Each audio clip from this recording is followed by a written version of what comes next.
At any time, we welcome everyone to today's hearing on bankruptcy law and potential legislative reforms. I will now recognize myself for an opening statement. Today's hearing will examine the effectiveness of the bankruptcy system and help determine if narrowly tailored legislative updates are warranted to ensure that the bankruptcy system continues to work as intended. The bankruptcy system in this country is designed to provide debtors with a fresh start. Entrepreneurs and small businesses are the lifeblood of the economy, and the calculated risks they take are responsible for so much of the innovation in this country. These risks are often funded by debt, and while many entrepreneurs and small businesses succeed, some of them fail. Instead of being perpetually saddled with the unsustainable levels of debt, the bankruptcy system allows debtors to enter bankruptcy, reorganize their debts, maybe discharge some of it, and exit bankruptcy in a position to continue to innovate and take additional risks. The same is true for consumers. Some consumers get themselves in an unsustainable financial position, and the bankruptcy system throws them a lifeline. But while bankruptcy can greatly benefit debtors, creditors are also entitled to repayment. Therefore, the bankruptcy system must strike a balance between preserving the rights of creditors to receive repayment and the opportunity for debtors to start fresh. We have proposals before this committee that will change how the bankruptcy system works in the future, and nearly 30 temporary bankruptcy judgeships will begin expiring in 2026. And while judges will not be kicked out of their seats, certainly, new judges cannot be appointed when a judge's term expires. We must determine whether those judgeships remain necessary, and we will hear testimony from 2 sitting bankruptcy judges to help inform our decision. Also, the pay per case for Chapter 7 trustees has not been increased in over 30 years. Chapter 7 trustees play a critical role in our bankruptcy system, liquidating a debtor's assets, dispersing funds to creditors, and ensuring that the only eligible debtors enter Chapter 7 bankruptcy. We also must determine whether to increase the debt limit for Subchapter 5 cases. In 2020, shortly after enactment, Congress increased the debt limit for Subchapter 5 cases to $7.5 million. Last July, this increased debt limit expired and reverted to around $3 million. We must determine whether we should allow that number to remain or whether the cap should again be raised, either temporarily or permanently, to ensure small businesses can continue to seek their avenue for reorganization. We must also figure out what, if anything, we should do about student loans in bankruptcy. And under the Biden-Harris administrations, there were thousands of student loans that were forgiven by largely waiving the bankruptcy code's undue hardship requirement. As a result, we saw the number of student loans discharged in bankruptcy increased by 330%. While the cost of education has skyrocketed, something the subcommittee has already begun to examine, American taxpayers should not be on the hook for someone who took out loans to get a potentially useless undergraduate degree from a private university and now cannot pay it back. Finally, we will examine whether our bankruptcy laws as written can sufficiently capture the treatment of genetic information in bankruptcy proceedings. We should have robust debates and, if proven necessary, enact narrowly tailored changes to the bankruptcy code to make sure that the system works better for small businesses, consumers, and creditors alike. I want to thank Ranking Member of the Subcommittee, Mr. Nadler, for agreeing to hold a bipartisan hearing today. I think that working together on bankruptcy reform will greatly benefit the American people. I also want to thank the witnesses for appearing here today. We have assembled a large panel of bankruptcy experts who are well equipped to answer all our questions, and I look forward to hearing what each of them has to say today. I want to now recognize the Ranking Member, Mr. Nadler, for his opening statement. Thank you, Mr. Chairman, and thank you for holding this bipartisan hearing. Thank you as well to our distinguished panel of witnesses for contributing their time and expertise to assist the committee in its efforts to streamline and improve our bankruptcy system. I'm pleased that we have come together in a bipartisan fashion today to consider a variety of proposals to make our bankruptcy system more accessible to individuals and businesses in financial distress. These reforms can ensure that the bankruptcy code is more efficient and beneficial for debtors and creditors alike, and will help businesses, especially small businesses, restructure in the face of potential financial disaster. One important issue that our hearings will touch on is increasing the debt limit under Subchapter 5 of Chapter 11 of the Bankruptcy Code. In 2020, eligibility for Subchapter 5 bankruptcy treatment was temporarily increased to $7.5 million from approximately $3 million, allowing a significantly greater number of businesses to access relief under this part of the code, which generally provides debtors an efficient and successful restructuring plan. Unfortunately, this provision was allowed to lapse in June of last year. Data shows that the debt limit increase was a clear success. While it was in effect, Subchapter 5 cases had double the plan confirmation rate and a 20% lower dismissal rate in relation to non-Subchapter 5 Chapter 11 cases. This means that small businesses were able to keep their doors open and their employees on staff while ensuring that their creditors were fairly compensated. I hope we can work together to reinstate this important provision. Congress similarly passed a temporary debt limit increase for Chapter 13 filings, allowing for combined unsecured and secured debt of $2.75 million. Chapter 13 bankruptcy is the best path for many filers because it's less expensive and more efficient than pursuing relief under Chapter 11. Unfortunately, although this provision proved to be successful, it also expired last year and has not been renewed. Now, debtors must meet significantly lower levels of both unsecured and secured debt, leaving many people without access to the courts and needed relief. Resurrecting the higher Chapter 13 debt limit would serve individuals and families with regular income who are facing higher housing prices, medical costs, and other debts that present significant financial hardship, yet put them over the current debt limit. In addition to facing higher prices, Americans are also facing mountains of student loan debt. Under the Bankruptcy Code, however, unlike nearly every other unsecured debt, such as credit cards or auto loans, it is nearly impossible to discharge student loans, leaving millions of Americans deeply in debt with little hope of ever regaining financial security. Nearly 43 million Americans have federal student loan debt, with the total federal student loan portfolio exceeding $1.6 billion. Under current law, educational debt can only be discharged in bankruptcy if the borrower demonstrates that continued repayment of the debt would impose an, quote, undue hardship on the debtor and the debtor's dependents.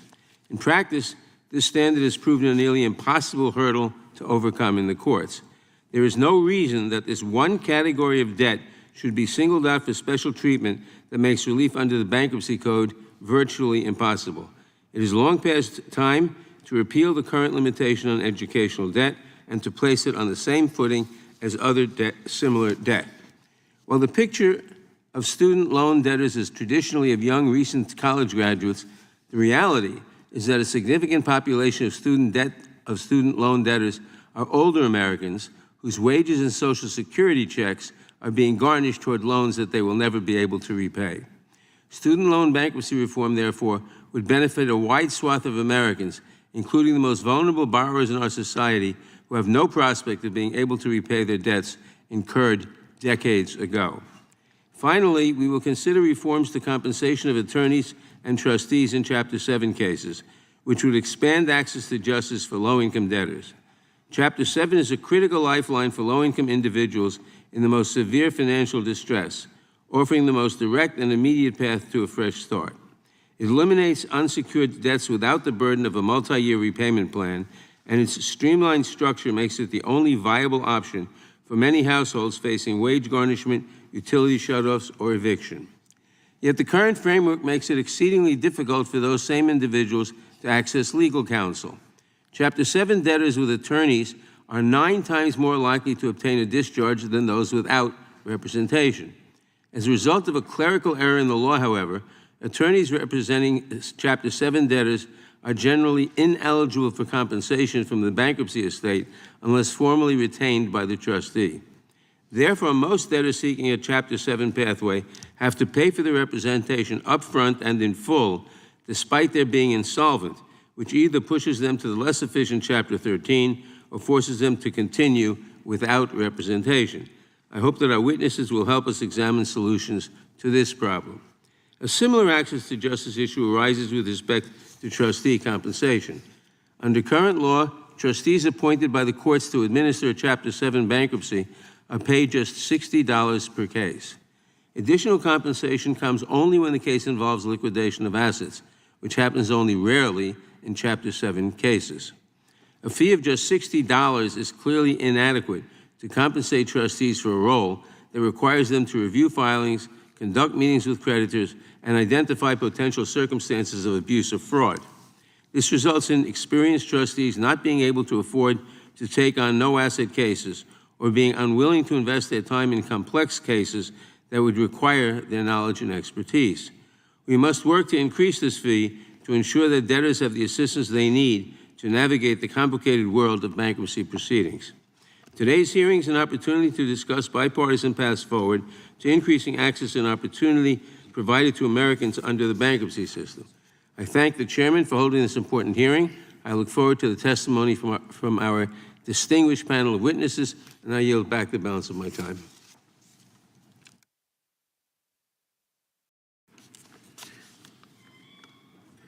I now recognize the ranking member of the full committee, Mr. Raskin, for his opening statement. Mr. Chairman, thank you very much.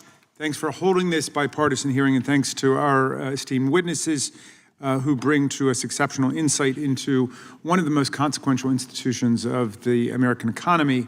Too often, bankruptcy is spoken of in hushed tones or buried in the back pages of law journals, but it's not a footnote to the American economy. At its core, it's a critical guardrail for the life and dignity of the American people. Even President Trump has repeatedly used the bankruptcy laws 6 times in Chapter 11 alone. This is where law meets hardship and where financial distress is tempered by both process and principle. More than a simple mechanism for discharging debt, our bankruptcy system has moral implications. It affirms that failure should not be fatal and that dignity should not surrender in the face of financial hardship and emergency. As Justice McReynolds observed, its purpose is to relieve the honest debtor from the weight of oppressive indebtedness and permit him to start afresh. At the same time, the bankruptcy system must recognize the moral hazard of incentivizing bankruptcy and financial recklessness. Although the framers of the Constitution may not have lingered long over the bankruptcy clause during their debates in Philadelphia, they enshrined it for good reason. As Madison said in Federalist 42, the power to enact uniform bankruptcy laws, quote, provides for the harmony and proper intercourse among the states. It is so intimately connected with the regulation of commerce and will prevent so many frauds that the expediency of it seems not likely to be drawn into question. Today, Mr. Chairman, we do not call into question the expediency of a strong bankruptcy system. What we do question is whether that system as currently constituted fulfills its democratic and economic promise. Does it reach the people it was designed to protect? Is it responsive to the existence and power of today's credit industrial complex, where profits are systematically wrung from the pockets of working families? Across the country, small businesses and working families are shouldering debts that would have once been considered extraordinary, but today reflect the mere cost of staying afloat.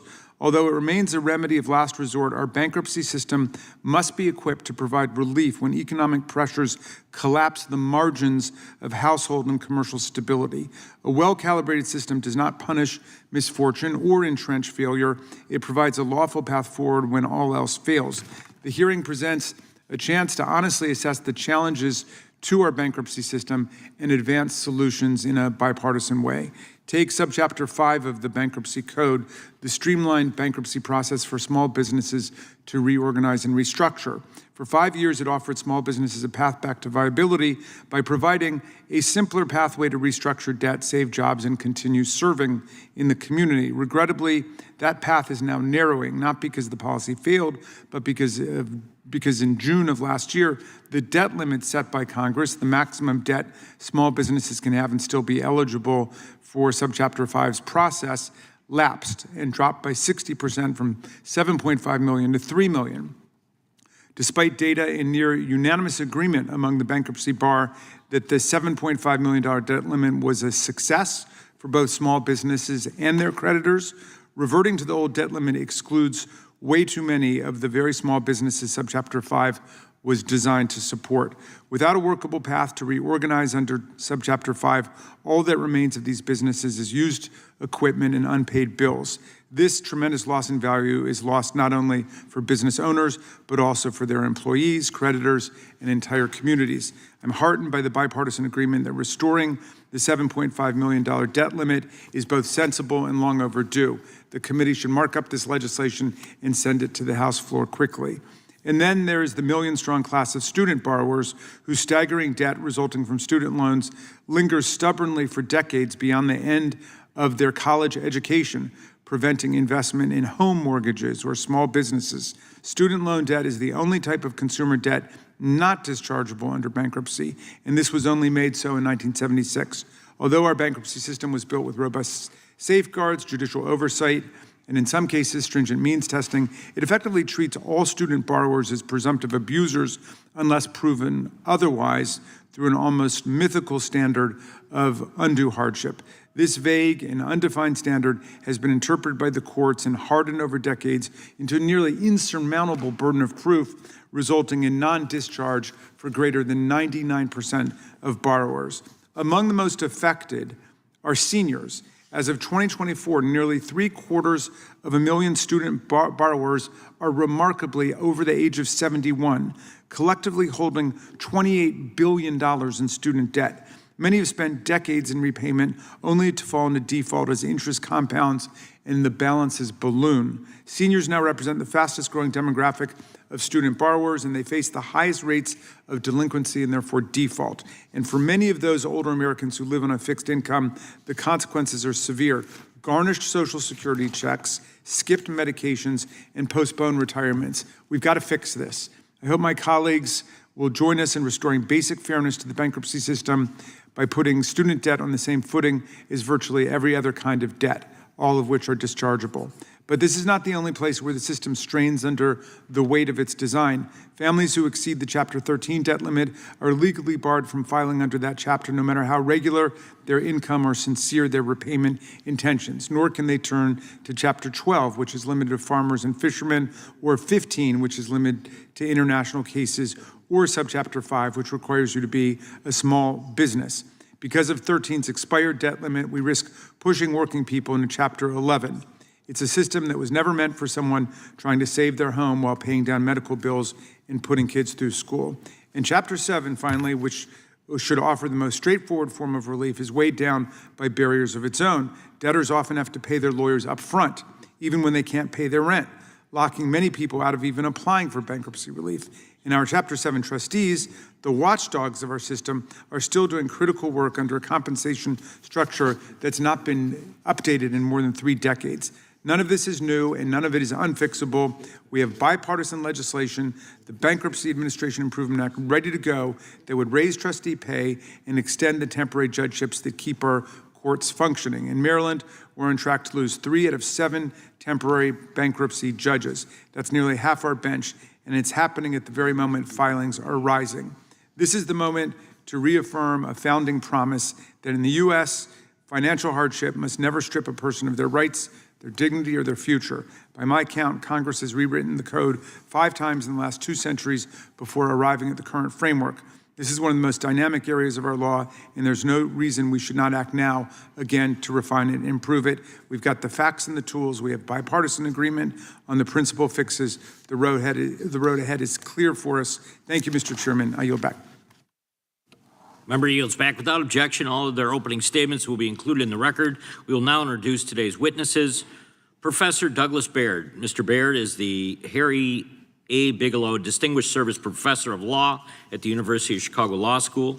He joined the University of Chicago Law School faculty in 1980, served as dean between 1994 and 1999, and has served as a visiting professor at the Law School of Stanford, Harvard, and Yale. Professor Baird has authored more than a dozen books on bankruptcy and commercial and debtor-creditor law. The Honorable Paul Black. Judge Black has served as United States bankruptcy judge for the Western District of Virginia since 2014. He currently serves as chief judge of that court. Prior to joining the bench, Judge Black was also the co-chair of the Bankruptcy and Creditor Rights Practice Group at Spillman, Thomas & Battle. He previously served as chair of the litigation section and the bankruptcy section of the Virginia State Bar Association. The Honorable Michelle Harner. Judge Harner has served as a United States bankruptcy judge for the District of Maryland since 2017. She previously served as the Francis King Carey Professor of Law at the University of Maryland Francis King Carey School of Law, where she taught course on bankruptcy and creditors' rights, also business associations, business planning, and corporate finance. Judge Harner has served in various roles with the American Bankruptcy Institute, the Administrative Office of the United States Courts, and is the editor-in-chief of the American Bankruptcy Law Journal. Professor Melissa Jacoby. Ms. Jacoby is the Graham Kinnan Distinguished Professor of Law at the University of North Carolina School of Law, where she teaches commercial and bankruptcy law. From 2021 to 2024, she assisted in the Federal Judicial Center on Educational Programming for Bankruptcy Judges and has been elected to the American Law Institute, the National Bankruptcy Conference, the American College of Bankruptcy, and the American College of Commercial Finance Lawyers. Dr. Edith Hotchkiss. Dr. Hotchkiss is a professor in the Seidner Department of Finance at the Boston College Carroll School of Management. Her research focuses on corporate finance, bankruptcy procedures, restructuring mechanisms for financially distressed firms, and the transparency and efficiency of the corporate bond market. Professor Hotchkiss previously served as a visiting professor at New York University and worked as an assistant vice president at Standard & Poor's Corporation. Ms. Megan Murray. Ms. Murray is an attorney and a founding shareholder of the Underwood Murray, a law firm focusing on bankruptcy and restructuring, insolvency-related litigation, distressed asset acquisitions, and other corporate matters. She has nearly 20 years of experience in corporate reorganizations and currently serves on the board of directors of the American Bankruptcy Institute. We welcome our witnesses and thank them for appearing today. We will begin by swearing you in. Would you please rise and raise your right hand? Do you swear or affirm under penalty of perjury that the testimony you are about to give is true and correct to the best of your knowledge, information, and belief, so help you God? Let the record reflect that the witnesses have answered in the affirmative. Thank you, and you can be seated. Please know that your written testimony will be entered into the record in its entirety. Accordingly, we ask that you summarize your testimony in 5 minutes. Professor Baird, you may begin. Microphone. Professor. Professor, can you hit the mic, hit the button there? Yeah, Chairman Fitzgerald, Ranking Member Nodler, and other members of the committee. I'm Douglas Baird, Professor of Law at the University of Chicago and Chair of the National Bankruptcy Conference. In my comments today, I wish to emphasize the need to increase the existing debt cap for small businesses seeking to reorganize under Subchapter 5. Subchapter 5 has been an unequivocal success in providing a more streamlined and less costly means of resolving financial distress for small businesses. It has fulfilled the goals of the bipartisan legislation enacted in 2019. A small business regime, like Subchapter 5, must distinguish those businesses which are eligible. Some sort of line needs to be drawn between large businesses and small businesses. This requires figuring out what we mean by small business and how to establish that line. I think the simplest way to think about a small business is it's that type of business whose continued existence depends upon the current owners remaining in place. These are businesses like a mom-and-pop restaurant whose value cannot be separated from those who own and run it any more than people can be separated from their shadows. A mom-and-pop restaurant without mom-and-pop is just used kitchen equipment. What is perhaps less appreciated is the businesses that depend upon their owner-managers are often quite substantial. These businesses can carry debt that easily exceeds the $3.5 million Subchapter 5 debt cap. Just to give some examples, a decent-sized restaurant or brew pub can easily cost several $1 million just to build and equip.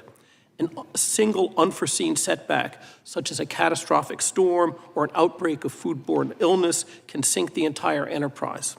To give another example, a general contractor often enters into a web of contracts that exposes it to multi-million-dollar liabilities if things go wrong in building a large structure. Even a single subcontractor can make a costly mistake, fail, and leave the general contractor responsible for fixing the mess. The owner of a small manufacturing operation might have a plant with equipment that itself costs multiple millions. When such a manufacturer goes through a run of bad luck, it can face substantial mortgage obligations, environmental and tax liabilities, and unpaid bills from suppliers. Another example, personal service firms such as medical practices or small law firms can have substantial debt and reverses that leave them unexpectedly without the revenues that were reasonably anticipated. Without the ability to reorganize under Chapter 5, all these firms will likely face liquidation, an outcome that will yield little, if anything, to general creditors, landlords, trade creditors, or employees. Subchapter 5 is good for debtors, but it's also good for creditors. Many businesses eligible for relief under Subchapter 5 are similar to family farms that are permitted to reorganize under Chapter 12. The Chapter 12 debt limit is $12.5 million. It's hard to identify a principled reason for the Subchapter 5 debt limit to be only a small fraction of the one for Chapter 12. Subchapter 5 is a relatively new statute, and in any such statutory regime, it may require some adjustment as cases reveal imperfections, uncertainties, or abuses in its operation. Nothing in our experience, however, suggests that increasing the debt cap would itself be a source of mischief. We believe that increasing the cap gives more small businesses for which it was intended a viable and highly reliable remedy. Now, I should also say there are other areas of bankruptcy and bankruptcy-adjacent reform where I think incremental reform is possible and would also enjoy broad support. These reforms include potentially changes to rules governing state insurance insolvencies.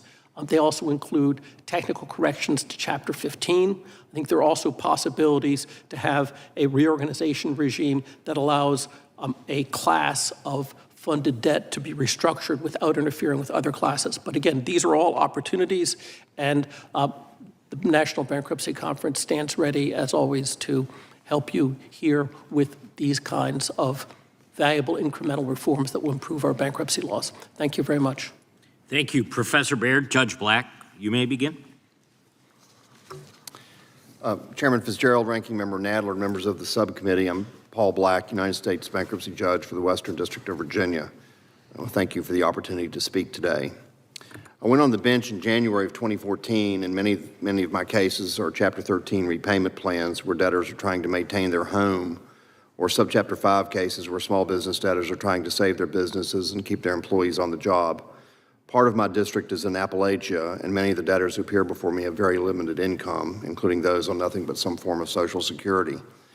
In the cases I see, where could Congress make an impact with new bankruptcy legislation? First, the Subchapter 5 debt limit. I will state for the record today that the Small Business Reorganization Act is one of the best pieces of legislation in the bankruptcy world in many years. Congress did a good thing. When the SBRA went into effect in February of 2020, the debt limit was approximately $2.7 million. The pandemic hit and it was increased to $7.5 million. The debt limit increase had a sunset and was extended through June 21st of 2024 when it reverted to its original limit adjusted for inflation. What a small business may be in Southwest Virginia, where I live, may be very different than what a small business may be in Denver or Chicago or New York, where the cost of living, property values, real estate taxes, and debt loads may be significantly higher. The $7.5 million debt limit was effective and appropriate. Businesses with debt up to this level simply struggle to afford the Chapter 11 process without the SBRA. The increased debt limit brings opportunity for small businesses to take advantage of the less costly and streamlined provisions of the Bankruptcy Code, enabling the debtors to more quickly get a plan confirmed and exit the court system, also maintain entrepreneurial value and keep employees on the job. The participation of the Subchapter 5 trustees has proven very effective in getting these cases to a consensual confirmation. Were these small business cases forced to go the route of a regular Chapter 11 case with its attendant increased costs and procedural steps, many would likely just fold the tent and go home. They just can't afford it. The SBRA works, and it works at the increased debt levels, so I encourage Congress to make the $7.5 million debt limit which was so effective in operation, a permanent addition to the bankruptcy code. Second, the bifurcation of fees in Chapter 7 cases. This, to me, is an access to justice issue. The pro se debtor filing rate varies across the country.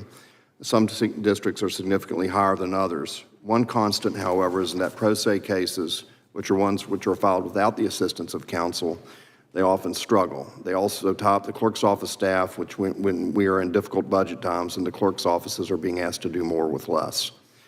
Why is this a problem? Chapter 7 debtors often have difficulty coming up with a lump sum attorney's fee necessary to pay counsel to file a liquidating Chapter 7 bankruptcy case.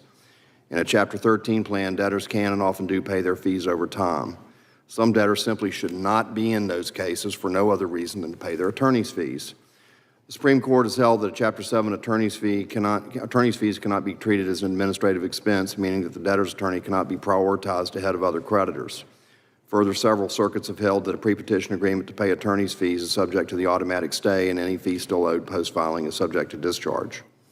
What would help Chapter 7 debtors to more readily obtain counsel as opposed to filing without counsel or going into an unnecessary Chapter 13 plan? Allow them to bifurcate their fees and pay some portion before filing and some portion afterwards.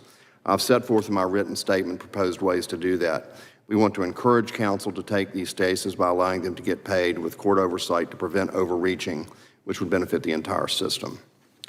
Third, Chapter 7 trustees' fees. The last no-asset fee increase for Chapter 7 trustees received was in 1994 from $45 to $60. The responsibilities of trustees has increased substantially over this period, especially since the adoption of BAPSIPA in 2005. Pending before the House is H.R. 3867, the Bankruptcy Administration Improvement Act of 2025, which has bipartisan support to date. It has a Senate counterpart also with bipartisan support. This bill would raise the no-asset fee for trustees to $120 in such cases. The Chapter 7 trustees are the boots on the ground that make the system work.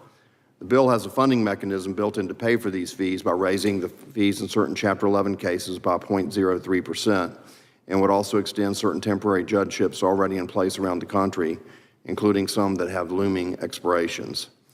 I'm also concerned about the aging of the Chapter 7 trustee panels around the country, a common concern I hear from many of the colleagues at the bench at national meetings.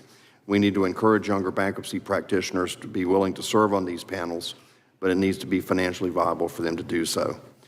Thank you for your time, and I welcome your questions on the matters discussed. Thank you, Judge Black. Judge Harner. Chairman Fitzgerald, Ranking Member Nadler, members of the subcommittee. Good morning. My name is Michelle Harner, and I am a United States bankruptcy judge for the District of Maryland. I am honored to be here this morning to share information and data with you concerning the U.S. bankruptcy system. I'm in a unique position to do that because I've been a partner at the law firm of Jones Day, representing both debtors and creditors in bankruptcy.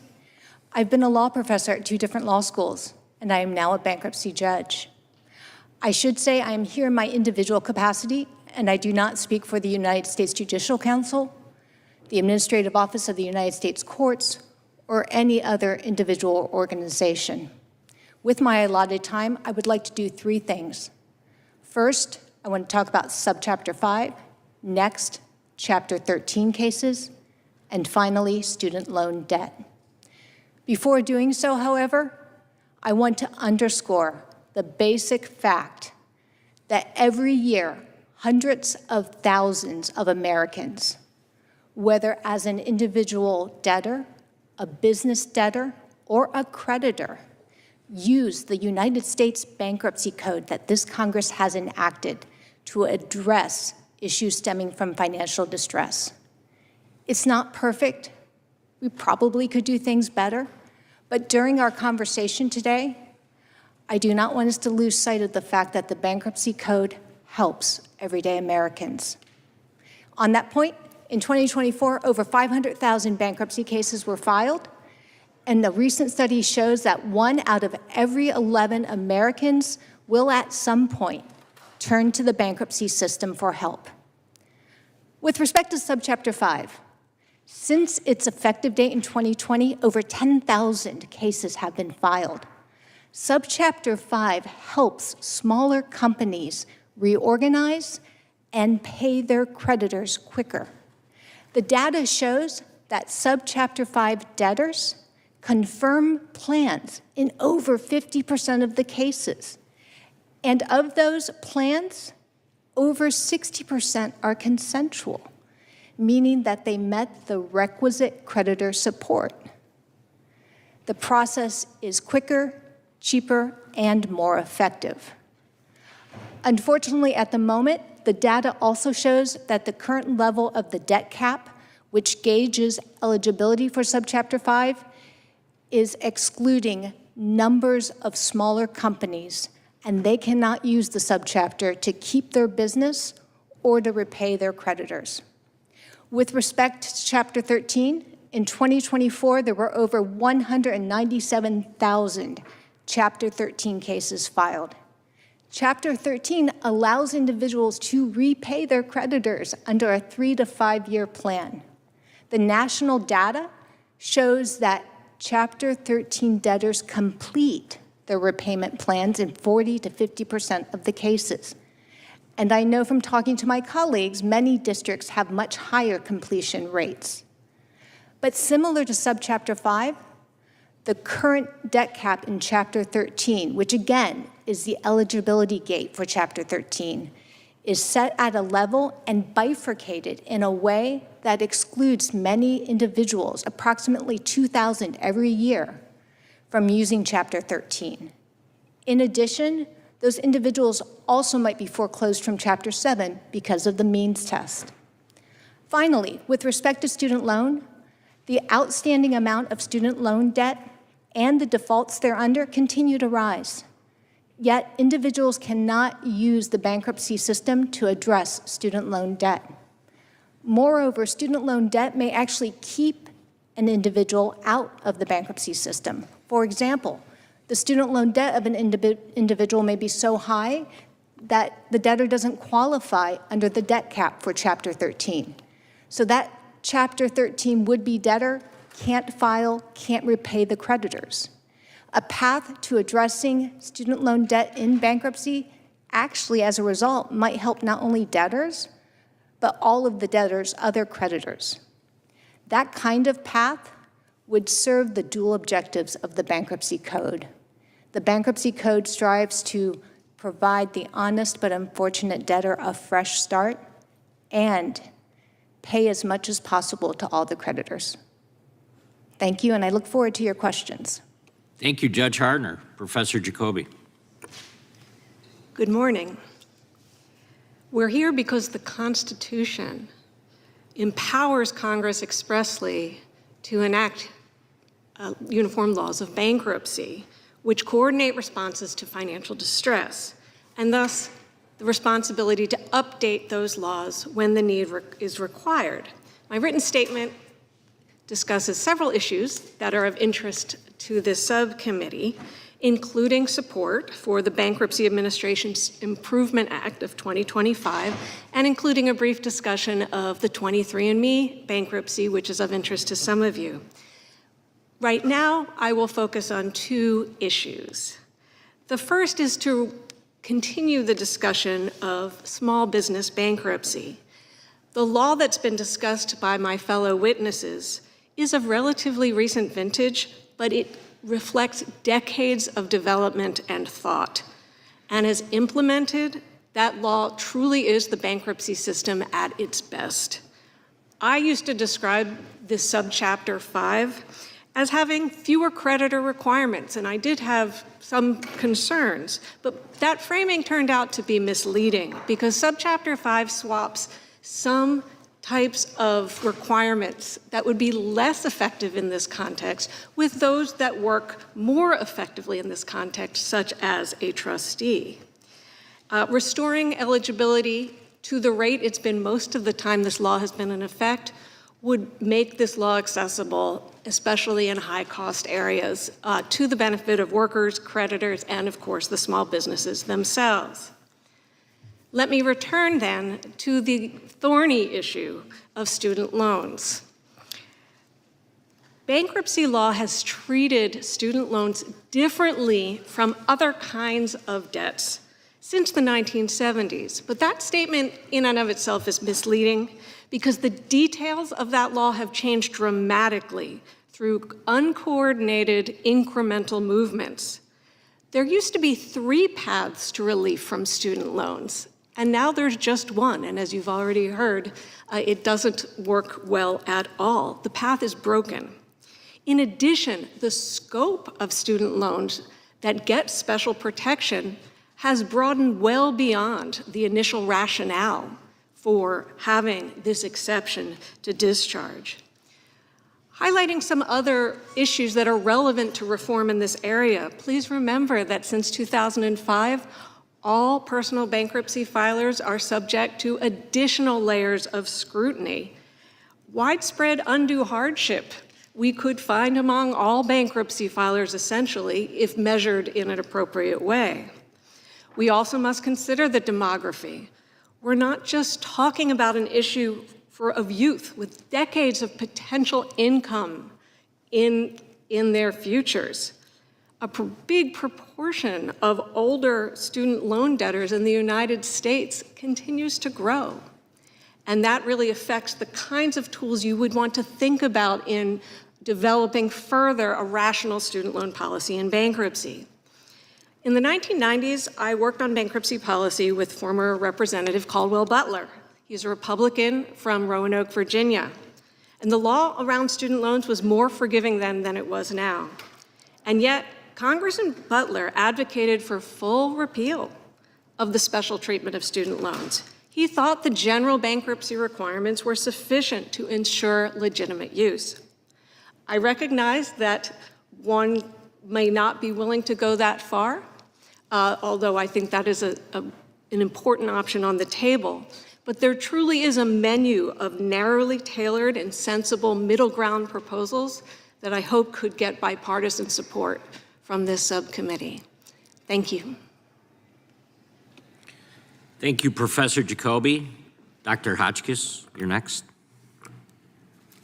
Thank you. I'm very honored to have the opportunity to speak with you today. I am an economist, and I'm here mostly to talk with you about the empirical research that we've been doing related to Sub 5. I'll add that Sub 5 falls squarely in the realm of research that I've been doing for more than 30 years, looking at the overall efficiency of the U.S. Bankruptcy Code as well as globally.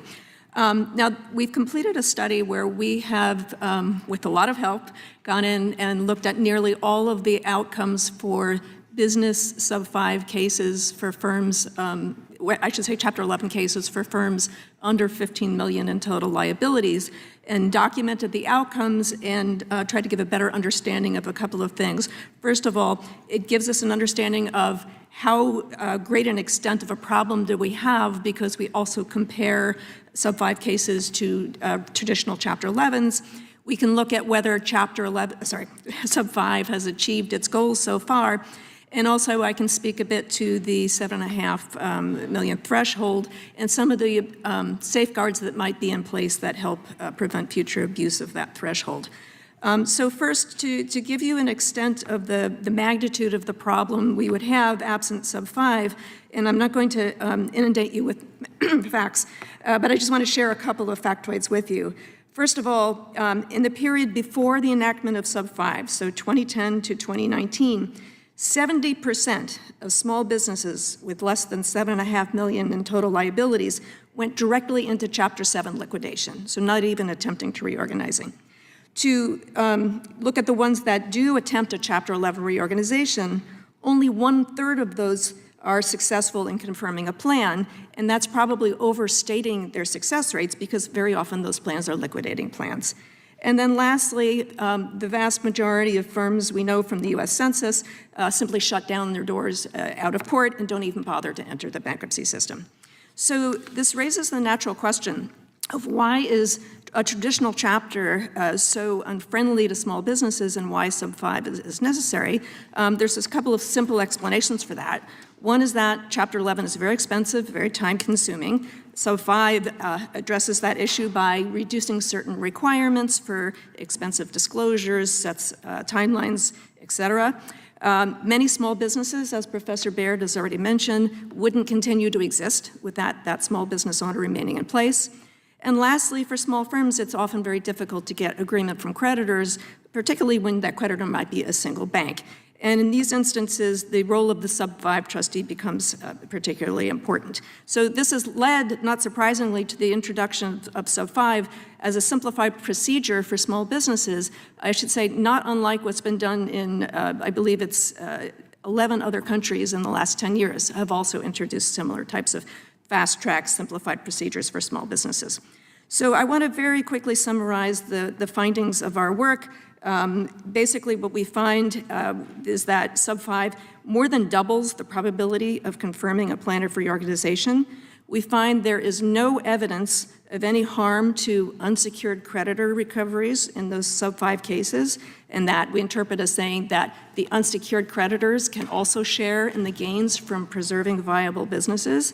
And lastly, we look at the post-emergence survival rates of these businesses, because the concern might be that sub-5 is helping a lot more firms reorganize, but these companies are just going to fail anyway.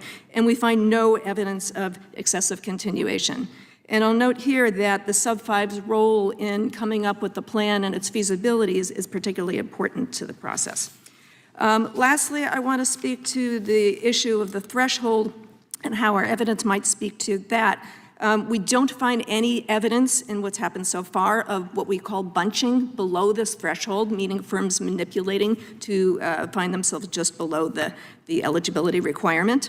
And we will, kind of in my last couple seconds here, I do want to note that it is a valid concern for larger firms potentially to manipulate liabilities to use this threshold. The FSS Alex Jones case is probably the most egregious example of that.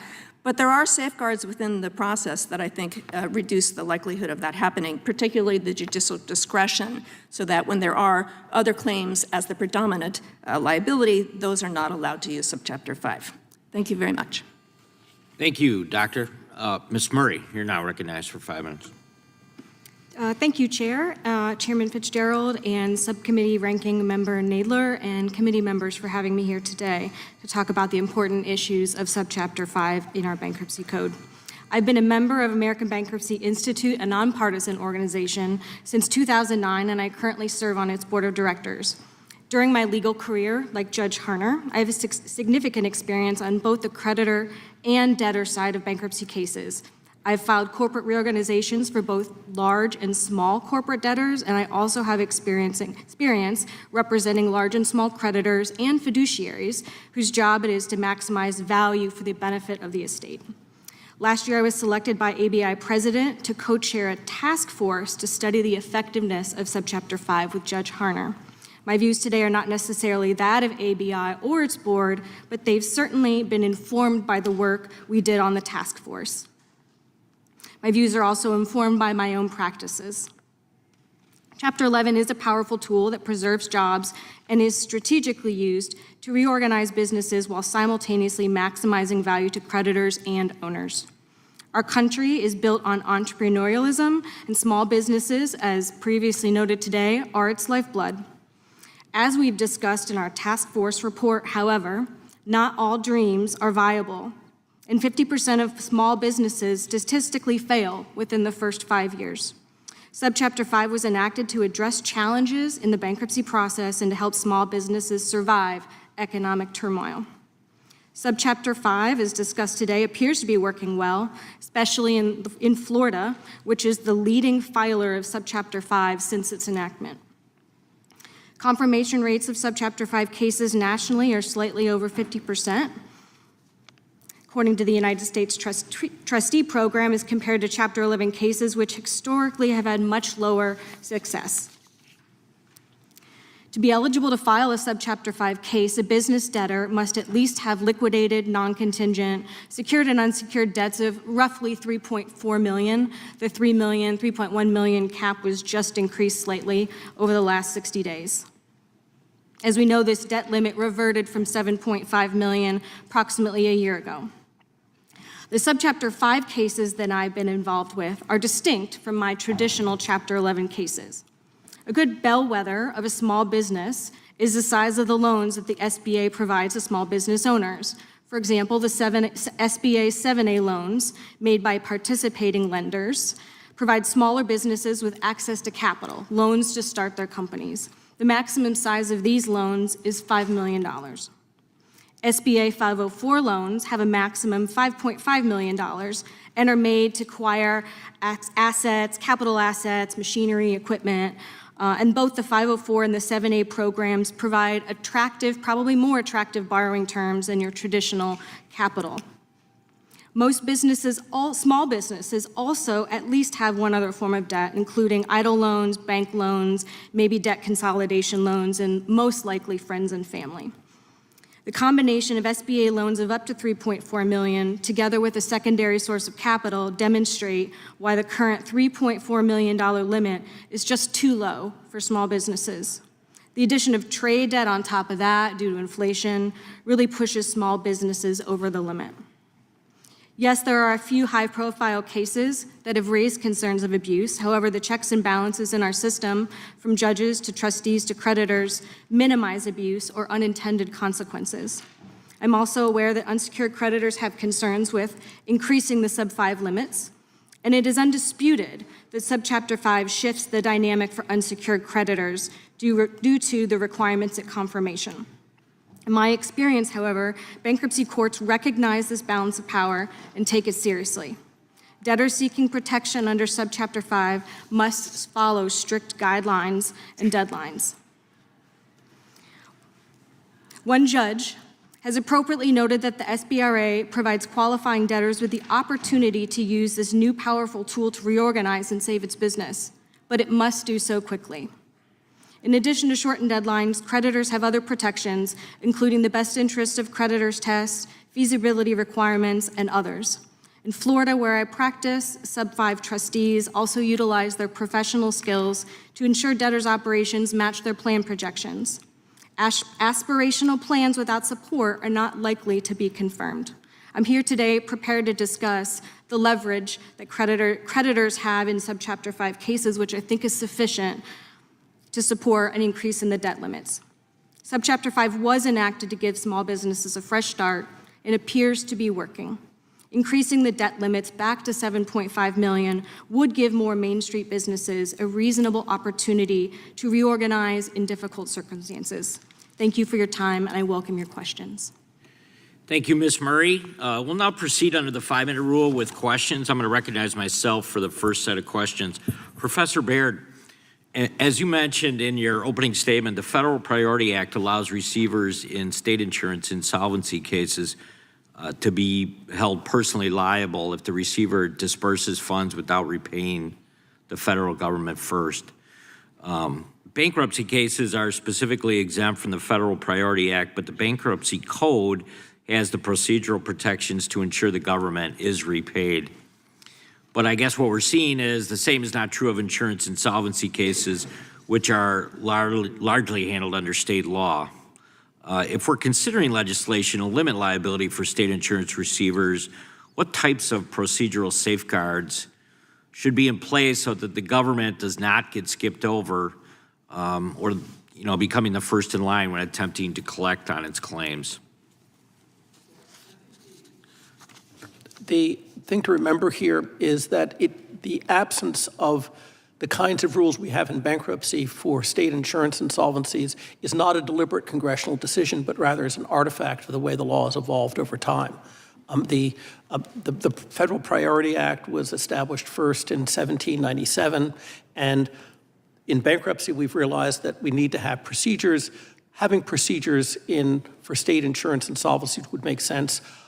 What you need to make sure of is the government is notified of the state insurance receivership and knows about the procedure, but it's also reasonable that once the government is notified that it has a certain clock that starts to tick, because unless you have clear procedures, you're not going to be in a world in which receivers will feel confident that they can dispense assets and not expose themselves to personal liability. So again, to answer your question directly, the easiest thing to do is simply ensure that there is proper notification to the government and that the technical rules are satisfied. But this shouldn't be a terribly difficult problem. Thank you. Judge Hardner, I'm going to skip around a little bit, but You discuss undue hardship test in your opening statement, and I wanted to focus a little bit on the student loans. So it's been noted that relatively few student loans are discharged in bankruptcy. During your time on the bench, has there been any times when debtors satisfied the undue hardship test, such as that you've ordered discharge under the student loans? So it's a great question, Chairman. I will say I do not see many student loan cases, and it could be in part. I don't have any empirical data to back me up here, but I will say procedurally, it's difficult for a debtor. They have to commence an adversary proceeding, they have to file a complaint, and then they have to meet what we call the Brenner standard, at least in my circuit, the Fourth Circuit, which incorporates the undue hardship standard you just referenced. I have had one opportunity where I had a 67-year-old woman who had incurred over $500,000 of student loan debt in the hopes of becoming a business executive. She was trying to repay. She was never going to be able to repay that entire amount. Doing the analysis based on the facts that she, representing herself as a pro se debtor, put into evidence, I was able to grant a partial discharge of some of her student loan debt, which was not appealed by the student loan lender, but I could not find under the Brenner standard, even in that situation with an older individual who had only limited time left to work to try to repay her debt, the ability to grant a full discharge.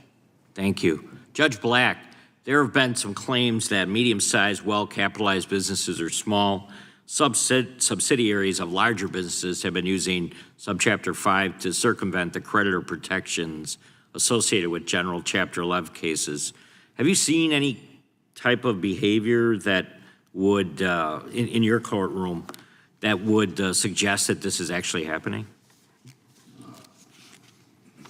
No, I really haven't in my court. I've had some cases that may look right out of the gate like a single asset real estate case that probably shouldn't be there. But I have not seen any type of manipulation of insider debt or anything of that nature in the Western District of Virginia that would present itself in the cases that I see.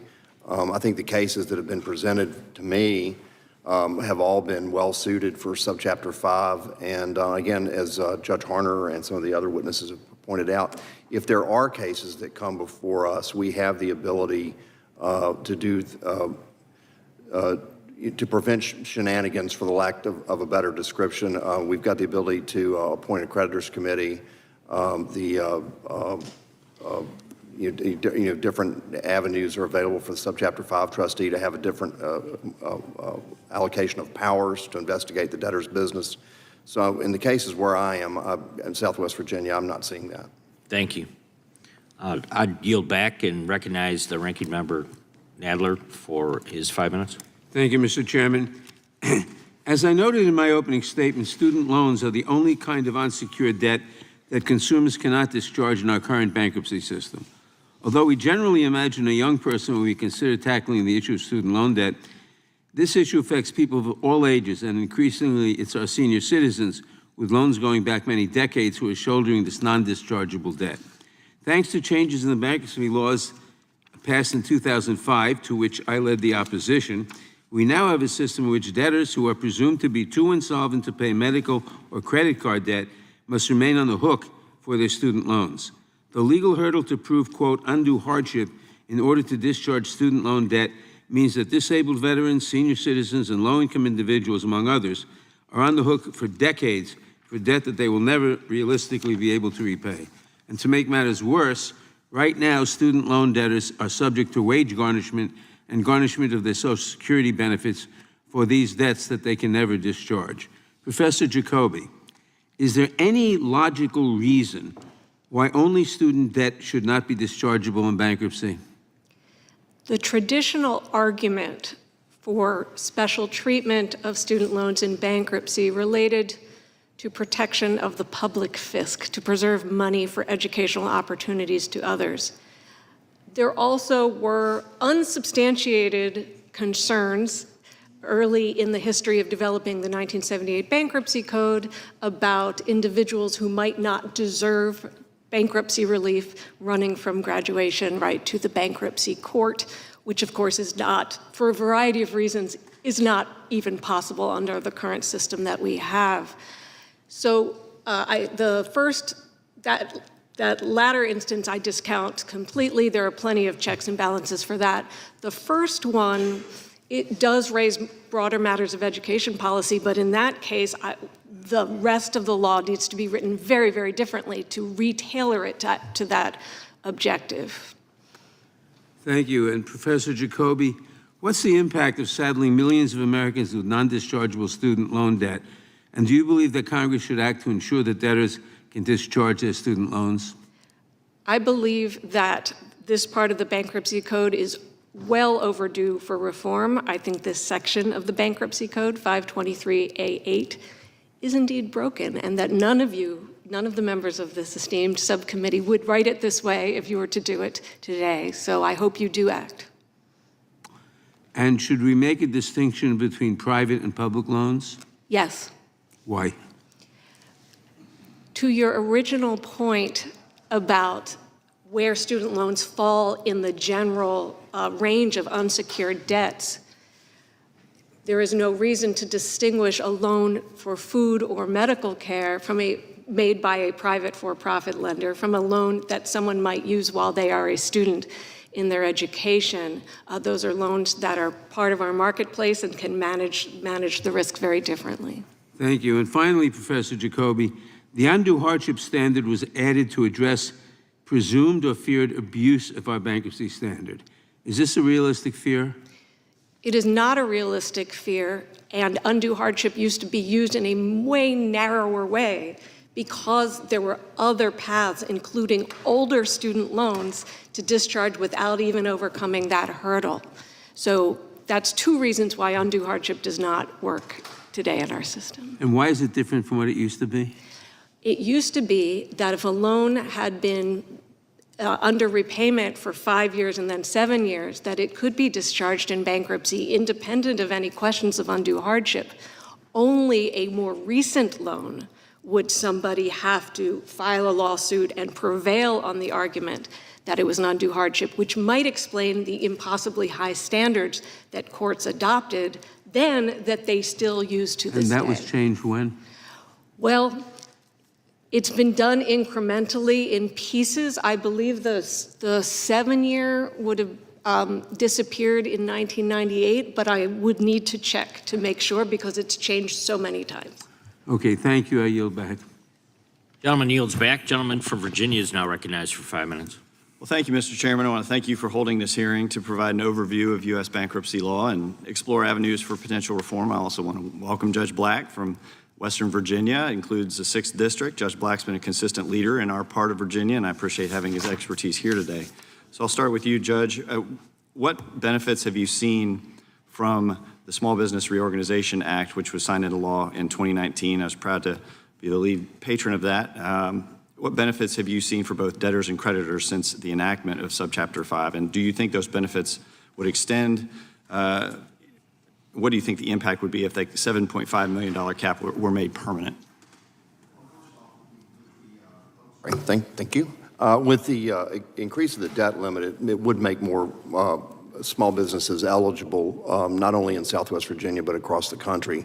Because as I mentioned earlier, what may be a small business in Southwest Virginia may not, equate to what may be a small business in Los Angeles or elsewhere, where they have higher debt loads. But the other thing is what I have seen in small business cases before me, and I've probably had 30 to 35 of those so far, is the speed with which they're able to get to confirmation and the less fighting and less wheel spinning.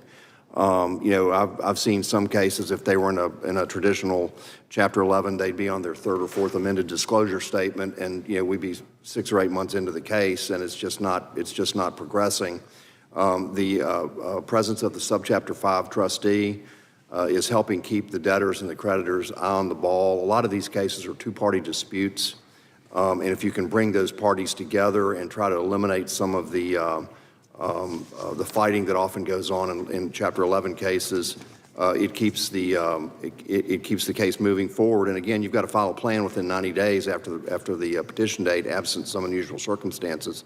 So really, when these cases are filed, debtors' counsel has to be thinking about the plan before they file the case. And so it tends to move a lot faster. We have a higher confirmation rate.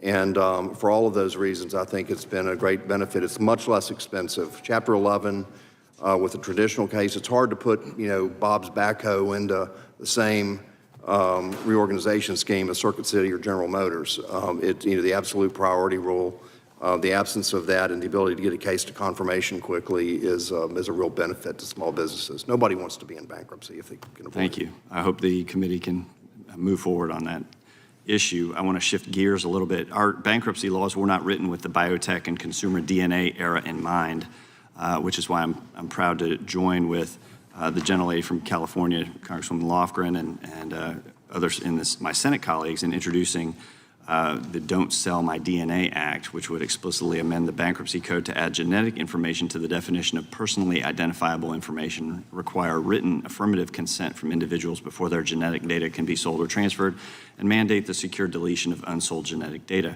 The bill responds directly to the recent bankruptcy filings by 23andMe and recognizes that genetic data, unlike a phone number or email address, is uniquely identifying and permanent, even without a name attached. So, Professor Jacoby, if I could ask, how does the bankruptcy system currently treat mass privacy-related claims, particularly those involving genetic data, in terms of classification, priority, and valuation? And are breach victims essentially treated as unsecured tort creditors? Let me address your last question first. Yes, breach victims, those who experienced the major cybersecurity breach of 23andMe, are treated as general creditors. And in the 23andMe bankruptcy, which the central feature of which was selling the company to a third party, although a related third party, as it turns out, the breach claimants will have to turn to any proceeds left in the pot after higher priority creditors get paid. In terms of the broader question that you asked, I will welcome further specific questions, but I would say generally there is a real issue. It needs to be made more clear that applicable non-bankruptcy law must apply here in the bankruptcy context, but also should apply outside of the bankruptcy context. Those should be the same protections in both places. Given how difficult reputational and identity-related damages are to quantify, should Congress or the courts reconsider how to account for these harms in bankruptcy proceedings, especially in light of the long-term consequences for consumers? Yes, and I think there is broader thinking to be done outside of bankruptcy in terms of some broader federal level protection. Thank you. Yield back. Gentleman yields back. Ranking Member Raskin is now recognized for 5 minutes. And thank you, Mr. Chair. I've got a question for all the witnesses. Do you think that the subchapter 5 debt limit should be restored to $7.5 million from the current $3 million? And to answer with yes or no if you can. Ms. Marie. Dr. Hotchkiss. Yes. Professor Jacoby. Yes. Judge Harner. Yes. Judge Black. Yes. And Professor Beard. Yes. Wonderful. I wonder if you can answer with the same admirable concision about whether you think student loan debt should be dischargeable. Ms. Murray. I'm actually going to decline to answer that one just because it's not part of my my practice. Dr. Hotchkiss.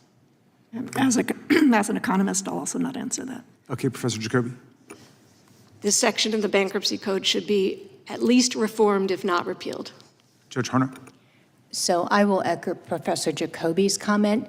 The section needs to be revisited, and we need to rethink how we treat student loans in bankruptcy. Gotcha. Judge Black. I agree that the code section needs work. It's so expensive to come in and litigate a student loan case that we're just not seeing these cases being filed because they know they're probably not going to win. They're so hard to win and they're so hard to litigate, and it really shouldn't be that way. It just seems like an insurmountable climb. It is a very difficult climb. Yeah. Professor Baird. Yes, I agree. I think there's a balance between debtors and creditors, but in the case of student debt, we're at one end of the extreme, and the idea that essentially no student debt can be discharged, I think it can't be the right solution to the problem. Gotcha. Judge Harder, let me come to you because you're a Marylander. I got a couple questions for you. But sticking with the student loan debt for a second. It seems to me the whole basis for bankruptcy law is that we're willing to indulge the potential moral hazard of people acting in financially profligate ways because we want to incentivize businesses to invest and innovate and experiment and grow. Why shouldn't that logic apply to people going to college? In other words, maybe there's some slight moral hazard that somebody will use their college student loans for reckless or profligate purposes, but overwhelmingly, most people are going to use them in a responsible way, and we want to incentivize people to go to college and to invest in their own education. So does that logic correctly undermine the categorical exclusion of educational debt from the bankruptcy process? So Ranking Member Raskin, that's a great question. And I'll answer it by telling you that my years of studying the bankruptcy code show the consistent theme that the code's meant to balance the rights of debtors and creditors. And what the code wants at the end of the day is for the debtor, whether it's a business or an individual, to be able to return to the community as a productive, contributing member. That benefits everyone. That fresh start is so important, not only to the business, but also to the individual. So as Congress is thinking about policy, and it is Congress's choice on the policy, those guiding principles underlying the code, balancing the rights of debtors and creditors and providing an opportunity for the individual to become a productive, constructive member, I think would be a helpful guide. And so I think it suggests similar treatment in thinking about sub-Chapter 5 or Chapter 13. And we got rid of debtor's prison a long time ago, which I think everybody pretty much believes in, or most everybody. I don't want to speak for everyone, but a staggering, lifelong, insurmountable debt is a kind of financial prison as well. Obviously, it doesn't have the harshness of actually being behind bars, but it can be extremely confining and constraining for a person's life potential, right? So again, Ranking Member Raskin, I think that's an insightful comment. I think the data, if you look at it closely, suggests that many people will die with student loan debt. They just cannot pay it back in their lifetime. And I want to underscore something that Professor Jacoby said. The bankruptcy code includes checks and balances, and at least I'll speak for myself, I do not want to see anyone abuse the bankruptcy system, whether it's a debtor or a creditor. Right.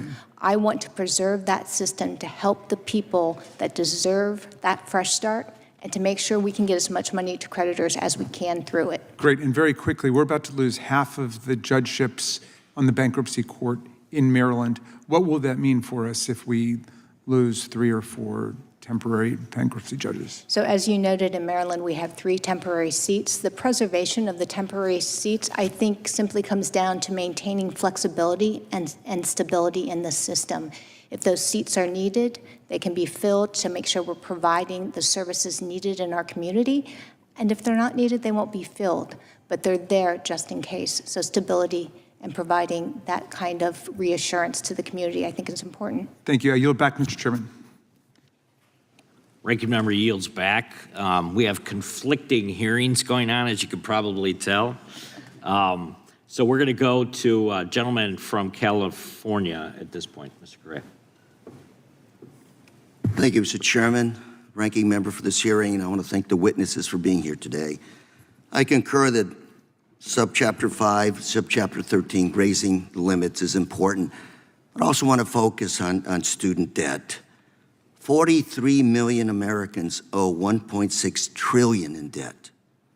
Veterans, other Americans, older Americans. Many of our delinquent, default, meaning many are going to fall out of the workforce. They're going to work for cash. They're just not going to be as productive as they could be would they have a fresh start.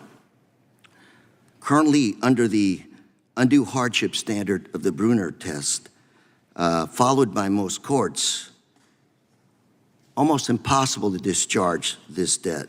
And that's why I'm introducing legislation, the Student Loan Bankruptcy Improvement Act, that modifies the law to require only hardship, meaning eliminating the undue hardship. I believe this strikes a balance, creating a more equitable and reasonable test, keeping the safeguards like the means test, elevated test for the bankruptcy process, and doesn't really endanger the availability of student loans. I want to note that several members of this committee, Mr. Johnson, Mr. Swalwell, Ms. Ross, Ms. Lofgren, have joined to co-author my legislation. This legislation is also being supported by the Consumer Federation of America, Association of College Admissions Counseling, National Association of Student Loan Lawyers, Century Foundation, and the National Law Center. My first question will be for Judge Harner, Professor Baird, Professor Jacoby. Would you agree that by striking undue from the test strikes a fair balance in protecting the integrity of the bankruptcy and helping student loan borrowers move ahead? Judge Harner.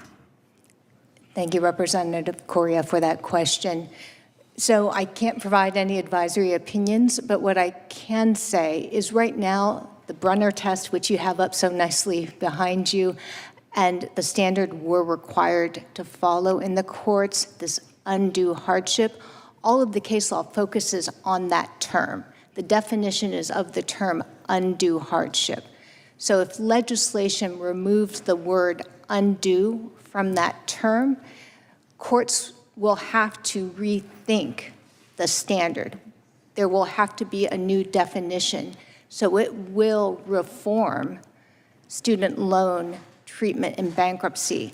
I can't predict exactly how, but what I can say is I think courts would see it as a signal to rethink how student loan debts are treated, and it may provide the path that you were speaking of before. Professor Baird. I think it's an excellent approach. It's a surgical way to correct the problem of Brunner.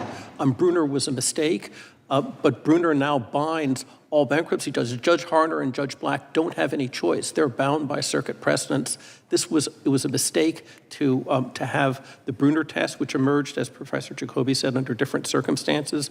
And this particular surgical approach, which essentially enables judges to press the reset button and reconsider how to strike the balance, I think is an excellent idea. Professor Jacoby. The reset reference is exactly what I was thinking as well. Circuit courts have said in their opinions that they have no reason to back away from the very harsh interpretation of undue hardship because Congress has kept that part the same, even as it's changed the other pieces. This would send the message to circuit courts and invite other courts to use a more appropriate standard. To everybody here, quick question in my 40 seconds left. Eliminating undue, would that essentially tilt the system in favor of the debtors? Professor Baird? No, the balance is so out of whack that this is just moving Judge in the right Black. direction. I don't think it would. I think it would provide the courts with a little more flexibility in how to address these issues, and it's a flexibility that we don't really have right now, given the Judge Harner?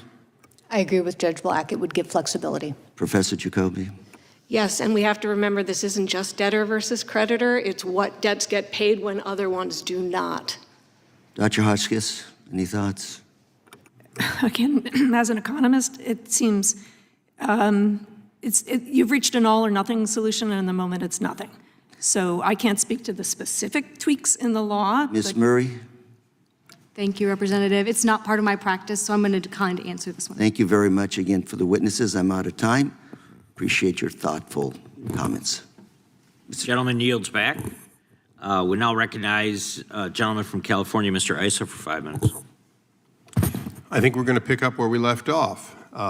Judge Harner, or actually Professor Jacoby, historically, when the private sector was doing college loans, The laws were in place to give them a assurance that they would not easily find themselves with no money as a result of bankruptcy, and that allowed for a given level of return on investment, but most importantly, a return of capital over time. We took it away from them, we put it in the government's hands. Since that time, the government has taken massive $100 billion plus losses. As we're looking at a change that liberalizes, under the Biden administration, liberalizes dramatically the ability not to pay it, how do we reconcile the fact that there was a mandate from Congress that it break even? Do we increase the interest rate, or do we continue subsidizing people who get a college education and then don't want to pay for it? I'd first observe that the existence of protection in bankruptcy is not what causes someone to pay or not pay. I think we're finding that many people are unable to pay either way. Well, but let me challenge that. Mm-hmm. The balance of undue and the ability to discharge, there's no question at all in any bankruptcy, the judge, any judge, has the ability to set up a schedule if you have the ability to pay, or a deferral until you do. So I'm going to challenge that and say, even if you can't discharge it now, you don't have to pay it now if you're unable to. Ultimately, the question is, should you eventually pay it? And we have had members of Congress making $174,000, by the way, who have never paid back their college loans. Is that fair? With respect, Congressman, no, skip the respect. I'm a congressman. I can take it. Great. Still with respect, I need to tweak the premise because judges almost never see the underlying details of these cases. There's a complicated procedure in addition to all of the disclosures for a financially distressed family makes in bankruptcy. They have to do a separate process for it ever to get before a judge. A judge does not have the opportunity under the law of this land to do what you're saying. Congress has a balancing act. Do we turn this back over to the private sector and allow them to dramatically increase the cost of student loans so that it pays for itself based on the events on the ground? Or do we continue simply writing multi-billion-dollar per year, $100 billion and more per year taxpayer money to pay for people's education? Are we effectively turning the loan program into a Pell Grant? And the answer, of course, is if we don't make a change, we are. So is there anybody that disputes the fact that Congress does not want this to be a subsidized program, but it has become a subsidized program?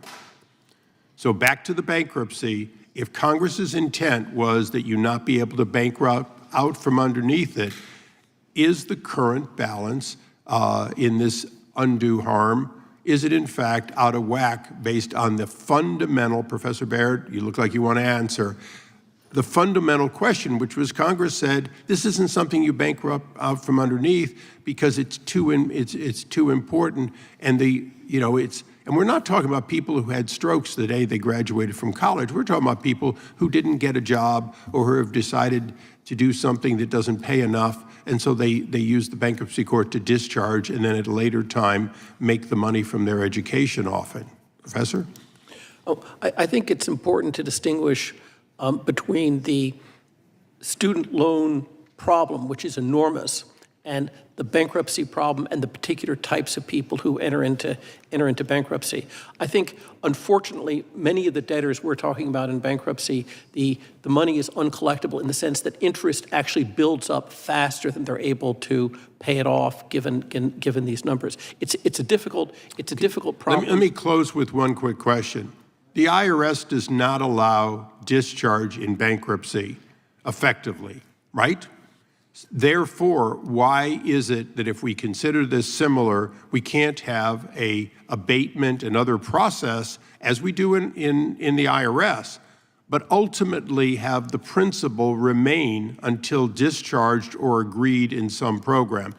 Anyone have an answer on that, Judge or Professor? I'd like to answer that. There was a time when an individual who completed a payment plan through a Chapter 13, at the end of that, would have some relief at the end. Congress eliminated that, and I don't think they gave that as much deliberation as you might today. So there is room for looking historically at the different levers and different pieces one can adjust in this system to move more in that direction. What we have now doesn't do any of those things that you're talking about. To be continued. Thank you, Chairman. Gentleman's time has expired. He yields back. Ranking Member Raskin is recognized for unanimous consent request. Thank you, Mr. Chairman. The first is May 2025 article titled Older Americans at Risk as Government Restarts Social Security Garnishment on Student Loan Debt. That's from PBS. And then a chapter from a report from the American Bankruptcy Institute's Commission on Consumer Bankruptcy entitled Effectuating the Fresh Start about student loan over-indebtedness. Same request from Mr. Correa. Thank you, Mr. Chairman. I have unanimous consent to introduce the following: a letter from National Consumer Law Center dated July 11th of this year in support of the Student Loan Bankruptcy Improvement Act. Letter from the National Association for Consumer Bankruptcy Attorneys, July 11th, in support of the Student Loan Bankruptcy Improvement Act. Senator DeBar Marina, 1 in 3 student loan borrowers risk default as delinquency rates soar. Another one, U.S. Department of Education to begin federal student loan collections, other actions to help borrowers get back into repayment. And finally, credit scores decline for millions as U.S. student loan collections restart. Associated Press of this year. Without objection, the gentlewoman from Vermont is now recognized for 5 minutes. Thank you, Mr. Chair, and thank you to all the witnesses for taking time to come here today. And I'm really glad that we're here in a bipartisan hearing on an important and often overlooked subject under our subcommittee's jurisdiction. But before I get to the questions for the witnesses on bankruptcy, there is one thing that I feel like I must mention because it is harming consumers right now, and that's the Trump administration's assault on the Consumer Financial Protection Bureau. We're here to talk about legal protections for Americans who are in financial crisis. Bankruptcy can help people rebuild from crisis, and the CFPB helps prevent the crisis in the first place. It's one of the few government entities whose entire mission is to protect Americans from companies that rip them off, like banks, payday lenders, securities firms, for-profit colleges. And we cannot have a serious discussion about debt and bankruptcy if no one is enforcing consumer protections against the scams that drain Americans' bank accounts. So for nearly 6 months now, CFPB staff have been locked out by the Trump administration. They literally cannot do their jobs. 1,500 people are barred from doing their job of protecting and standing up for American consumers, except for the people who are working to drop enforcements and to cut financial protections. Trump is dismantling the agency before our very eyes, and Republicans are letting him do it. So I will move on to questions for the witnesses, but it's maddening. We can't forget that many personal bankruptcies can be prevented. Okay, we can talk about the law, but they can be prevented, and we can have a role in preventing it. But only if government is there to protect Americans from financial exploitation. That said, turning to the witnesses, I am deeply concerned that the recently passed Republican tax bill has taken a sledgehammer to many of the programs that help Americans before bankruptcy becomes their only option. Judge Harner, thank you for coming here today. Would it be fair to say that economic hardship increases the rates of bankruptcies? So, Representative Balin, thank you for that question. I am just reflecting on the data I've seen because I'm trying to make sure my answers correspond to studies and data I'm familiar with. And I think what the charts would show you is anytime there's economic hardship, we see a spike in filings. It makes sense, right? I mean, this is, you put the squeeze on Americans and they face more financial constraints and perhaps leading to personal and familial crises. In your experience, Judge Harner, did courts see an increase in individual and business bankruptcies resulting from the COVID pandemic? We did not. You did not. We did not. Why do you think that is? I will say I think we expected to see one, but there were a number of factors that took place during that time that helped both businesses and individuals deal with the economic shock of COVID. So things like the moratorium on foreclosures, the moratorium on evictions, and other relief that was provided, I think is the reason we actually saw a decline in I really bankruptcy appreciate filings. that. I was in the state legislature when this happened, and certainly a lot of the infusion of money and protections at the federal level and things that we put in place at the state level helped. So I really appreciate that. Would you say that the bankruptcy court system is equipped to handle more bankruptcy cases right now? Yes. Is Yes. there a caveat? I was just reflecting on my comment to Ranking Member Raskin and the resources of the courts, and things like ensuring that the temporary judgeships are extended speak to that. So yes, we are equipped. We will do our jobs for the American people, but having support is always appreciated. Appreciate that. We have no doubt that you will do your jobs and that you are dedicated, committed people. In the time remaining, what is the most important policy recommendation regarding Subchapter 5 from your perspective? From my perspective, it's just to continue to recognize the subchapter is quicker, more effective, and is helping both companies and creditors, and that we should reflect on the right pool of companies that could utilize that subchapter, and the data shows that companies between the current debt cap of $3 million and $7.5 actually were using it even more effectively than the current pool of companies. Really appreciate it. I see that I'm out of time. I yield back. Gentlewoman yields back. Now recognize the gentleman from North Carolina for 5 minutes. Thank you, Mr. Chairman, and thanks to all of you on the panel for sharing with us your thoughts. I've been in and out to other hearings this morning, but enjoyed reading all of your written testimonies. I did have just a couple of questions that I wanted to kind of toss out, and I'll go to Judge Paul Black for this first one.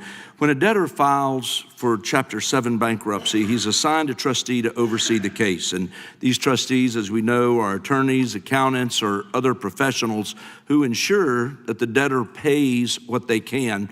And currently, if I understand correctly, these trustees are only paid $60 per case. Judge Black, can you speak to the impact that these fees have on the recruitment of future Chapter 7 trustees? Yes, Congressman. Asset cases are what the Chapter 7 trustees hope to get, at some point to be able to administer assets and pay some portion of what they collect to the creditors that have filed claims in the case. But the reality is that a large majority of, if not a significant majority of the cases are what we call no asset cases. So the trustees are going to get $60 for the work that they do and then they've got work to do like evaluating means test and reviewing tax returns, and they've got a lot of other paperwork that they have to do in conducting the 341 meeting of creditors. And it's quite a bit of work, but if all they're getting is $60, we're worried about recruiting some younger attorneys to come into this practice area. It's been fixed at $60 since 1994. In 1994, they got a $15 raise from $45 to $60 for a no asset case. In the meantime, inflation, the cost of doing business, just to keep the lights on, it's become an expensive process. We want to get younger folks that are young people to consider joining these panels. We have an aging Chapter 7 trustee bar across the country, and we need to get some young folks to come into this practice area. It's going to be hard for them to do that if they can't keep the lights on while they're waiting for an asset case. So would you encourage or recommend to us today that Congress increase the per case payments to Chapter 7 trustees, and what value do you think that could provide to that system? I think, yes, I would encourage you to do that. Judge Alan Stout from Louisville, Kentucky came before this committee in 2018, was encouraging Congress to do the same thing at that time, and it just, it just hasn't changed. And in the meantime, the bar is getting older. We're getting fewer folks willing to to get on these panels, and we think that it would be a real benefit to the system to encourage people to join the panels in that regard. Okay, well, thank you. Also, Judge Black, as of now, there are 29 temporary bankruptcy judgeships across the United States, and 2 of those 29 temporary judgeships are located in my home state of North Carolina. And as we all know, these temporary judgeships are set to expire beginning in January of 2026. Can you speak, Judge Black, to the effects of allowing these temporary judgeships to expire? And should Congress extend these judgeships or perhaps just make them permanent? Well, there are some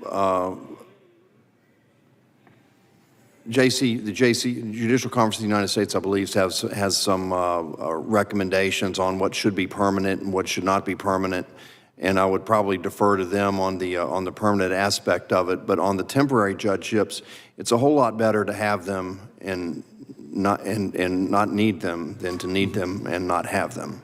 Right. So I would very much like to see the judgeships extended for that very reason. And I wanted to go over to the Congresswoman's from Vermont's comment about when when things are needed. I mean, people file bankruptcy when they're pushed. Right. During the pandemic, just following up on what Judge Harner said, there was a moratorium on foreclosures. There was a moratorium on evictions in a lot of places. The other thing that I saw in my court was medical debt. The hospitals really weren't garnishing wages, and nothing puts people into bankruptcy faster than a wage garnishment. So when we have those types of things backing off, the filings come down. But if you see things like that come back to the surface, the filings could go up, and we are in a rising filing environment right now. So yes, I would like to see those bankruptcy judgeships extended. Obviously, Congress would have to decide whether to make them permanent or not, and there are other factors that go into that I'm not qualified to speak to. Super. Thank you. Well, thank you for your input, and Mr. Chairman, I yield back. Gentleman yields back. Gentleman from Illinois is now recognized for 5 minutes.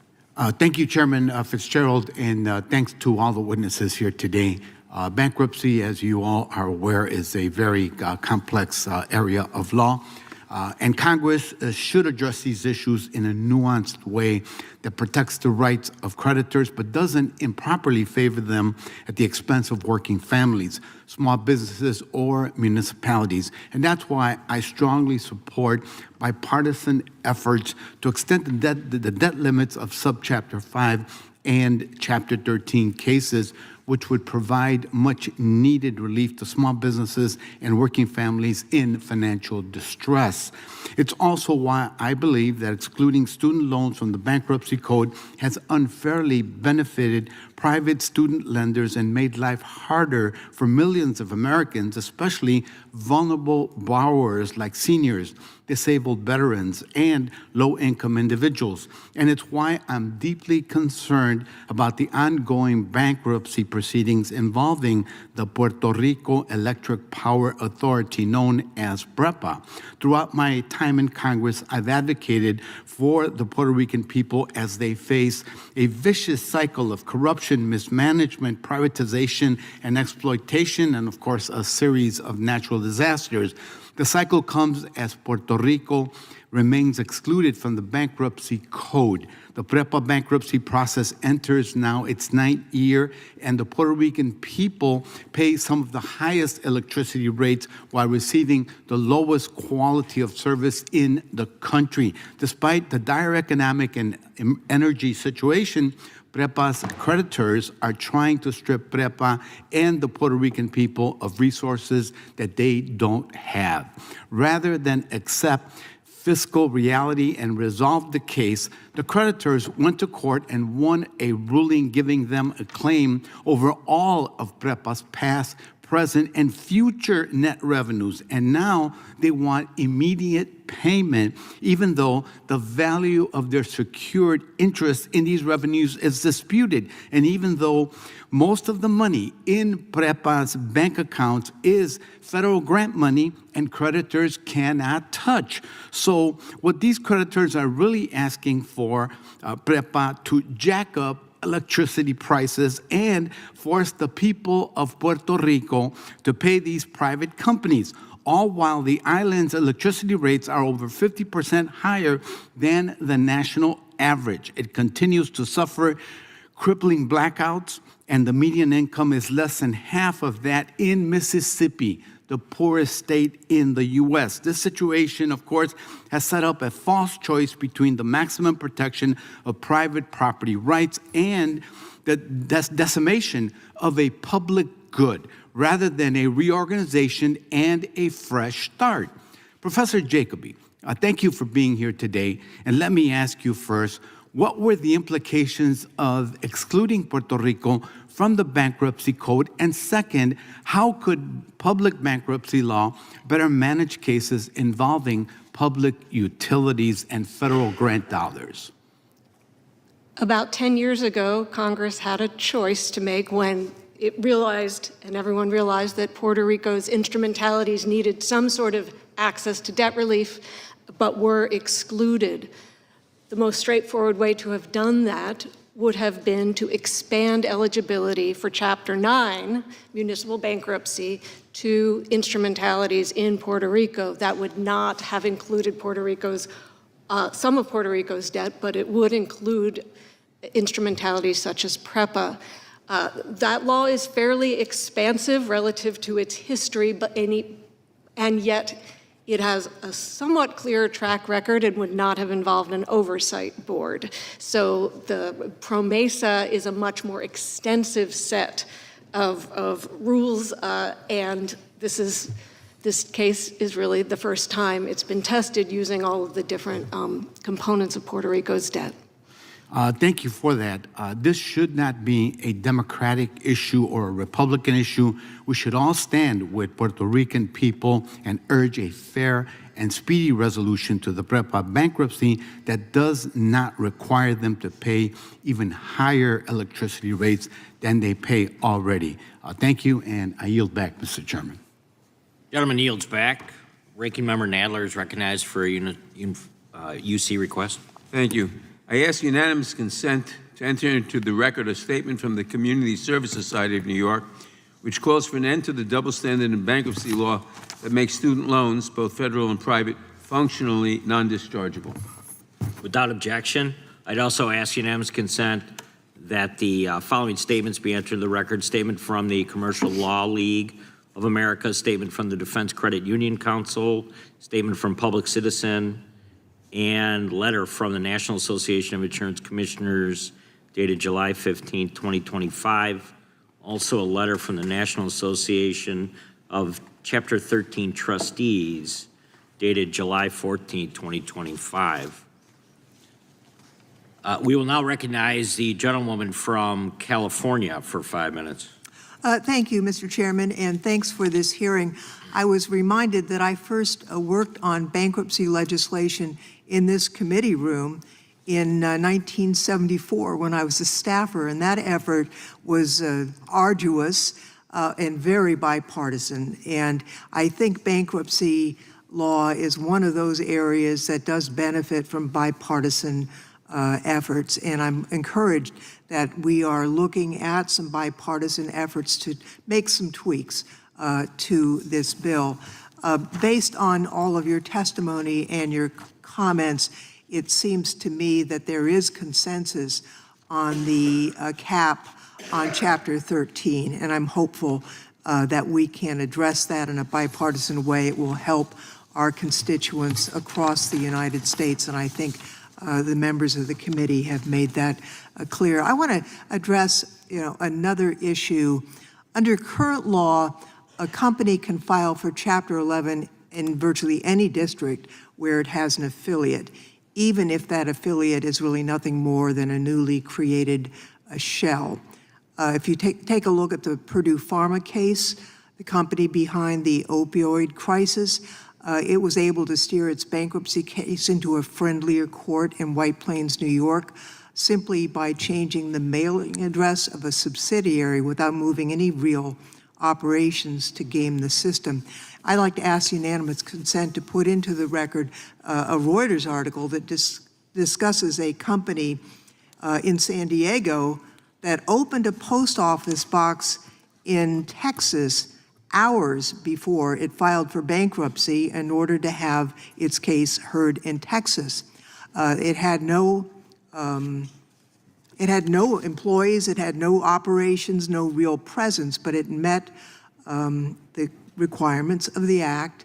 The Department of Justice was late in objecting, so that was a problem. But I think this legal theater exploits a loophole and erodes trust in the bankruptcy system and sidelines the people most affected, people who employees, retirees, small business creditors, local communities are disadvantaged. So let me just ask a simple yes or no from each of the witnesses. Do you believe that this kind of form shopping where a company creates or moves a shell affiliate just to file for bankruptcy in a hand-picked court undermines the credibility of the bankruptcy system? Do you think that's a yes or a no? Yes. Yes. Yes. I'm respectfully going to abstain because it's more of a policy matter that I will trust to Congress. Okay. I'm going to concur with Judge Judge Horner, sorry. Sorry. No, this is a very difficult policy question where you should exercise your judgment. Well, I'm going to be reintroducing the Bankruptcy Venue Reform Act to close this loophole and to restore fairness by requiring companies to file where they actually do business. And I am hoping that we can have a bipartisan effort to close this loophole, whether the small businesses are in Minnesota or California being disadvantaged. It's our constituents that are getting the short end of the stick, and I'm hoping that we can pursue this in a bipartisan way. And I just want to comment on the genetic data issue. Mr. Klein mentioned the bill he and I are working on together. I do think that's very important. And it, when the code was written, the idea that you would have DNA information in a company was not anything that anybody was thinking about and that we might need to protect. So I think there should be broad consensus that will make sense. And once again, I think, having worked on bankruptcy legislation first as a staffer and then as a member of this committee, I remember when Chairman Hyde pursued. I didn't agree with everything. That was a little more partisan effort than the 74 effort. But we can make progress on this. And, in the Constitution, it assigns us this role. Article 1, Section 8.4 gives to Congress the responsibility for uniform bankruptcy acts, and I'm looking forward to discharging that obligation. And with that, Mr. Chairman, I yield back. Gentlewoman yields back. We'll now recognize the gentleman from Georgia for 5 minutes. Thank you, Mr. Chairman, and thank you to all the witnesses for being here today. Chapter 7 trustees are paid out of the debtor's filing fee. Is that correct, Professor Jacoby? Or anyone on the panel? I looked as Well, I looked it is a fact. Please take judicial notice of that fact. I'll take professorial notice. Okay. I'm sorry, I had a moment there. That's okay. So they get paid out of the debtor's filing fee, and Chapter 7 trustees have not received a raise since 1994. But yet, in 1994, the filing fee was $130. And today, 2025, the filing fee for Chapter 17 debtor is $338. Where did the money go? How did the Chapter 7 trustees get cut out? Anybody have any idea? Well, it's a big oversight. It's something that we need to cure. I'm here basically I'm concerned mostly about this issue of student loan debt.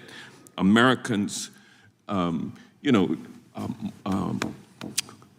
Gaye wrote this song, Trouble Man, and he said there's 3 things, that's for sure, taxes, death, and trouble. But for our young people growing up today, I think if he were around today, he would add a fourth thing that you're going to incur, and that is student loan debt. And it is non-dischargeable, and we have Americans holding about $1.8 trillion in student loan debt. That is almost half of the debt that was added to the federal debt by Republicans when they passed this big, ugly bill. So $4 trillion in debt, but we got Americans, that $4 trillion is for the entire nation. The $1.7 trillion is just for a select number of individuals who can't get out from under that crushing debt. The fact that the student loan debt is non-dischargeable in bankruptcy leaves people more vulnerable to other kinds of debt, like medical expenses, and it makes it more difficult for them to buy a home or a car or even start a family. Professor Jacoby, it's true that prior to 1976, all student loans were dischargeable through bankruptcy, just like any other type of debt, correct? Correct. And thereafter, the law was changed so as to allow student loan debt to be dischargeable if the debtor bears the expense of commencing an adversary proceeding with a Chapter 7 or 13 case within a 7 or 13, and bear the burden of proving undue hardship, correct? Correct. And originally, there were other paths to getting relief in addition to bringing that lawsuit. Judge Harner, I believe you answered the question earlier about the number of times you have actually granted a hardship discharge in a 7 or 13 case. And Judge Black, same situation with you? Yes, sir. And the 67-year-old woman who did get a partial discharge of her debt, was she thrust into Chapter 7 or 13 protection because her Social Security check was being garnished? So, Representative, that's a great question, and I honestly don't recall that particular fact. Well, it was probably due to some collection activity that forced her into bankruptcy. That's a shame that a 67-year-old woman maybe went to Trump University, I don't know, $500,000 in debt, student loan debt, that's a lot of money. But listen, the big ugly bill has only made the problem worse. It reduces the number of repayment plan options, and it also eliminates Grad Plus loans, which help people finance higher education degrees, and caps federal loans for graduate degrees. This will push more people into the private loan market with its predatory interest rates. And the big ugly bill eliminates the deferment provisions for borrowers facing economic hardship. So thanks to the big ugly bill, if you fall behind on your bills because you lose your job, you can no longer defer your student loan payments. We've got to change the law set so that student loans are dischargeable in bankruptcy, just like every other consumer debt. And with that, I yield back. Gentleman yields back. That concludes today's hearing. We thank our witnesses for appearing before the subcommittee today. Without objection, all members will have 5 legislative days to submit additional written questions for the witnesses or additional materials for the record. Without objection, this hearing is adjourned.